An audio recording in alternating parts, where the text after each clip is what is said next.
Our world lead, Brazilian authorities raided former President Jair Bolsonaro's home today and ordered him to wear an electronic ankle tag. Bolsonaro calls it a supreme humiliation.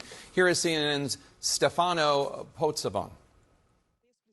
Early Friday, Brazil's federal police came knocking, raiding the home of former right-wing President Jair Bolsonaro, fitting him with an ankle tag and barring him from speaking to foreign officials and using social media. These measures ordered by Brazil's Supreme Court to prevent him from leaving the country as he faces trial for allegedly plotting a coup against his left-leaning successor. Bolsonaro lashed out against the ankle tag. Damn it, I'm a former president. I'm 70 years old. This is a supreme humiliation. And immediately brought up his close ally, US President Donald Trump. If I had a passport, I would request an audience to visit Donald Trump.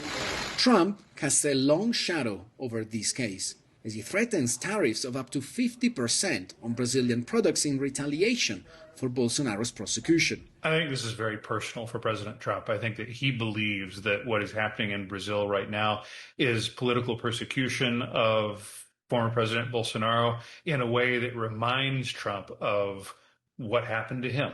And the parallels between the 2020 election in the United States and the 2022 election in Brazil. Bolsonaro's supporters stormed Brazil's capital on January 8, 2023.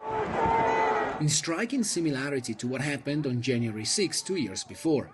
This week, Trump wrote a letter to support Bolsonaro. But in the current Brazilian president, Luiz Inácio Lula da Silva, Trump has found a formidable opponent.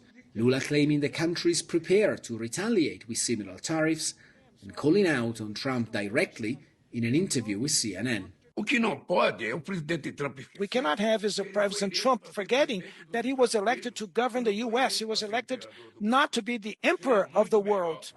And Jake, what is playing out in front of our eyes could really escalate, especially because neither Lula nor Trump have any incentive to back down.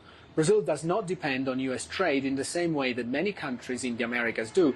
And at the same time, Lula has said time and again that in Brazil the judiciary is independent and that he cannot interfere with the investigation. I think that what we are seeing here is just the beginning of this confrontation, especially if Bolsonaro is found guilty in the coming days or weeks. Jake? All right, our thanks to CNN Stefano Pozzavon.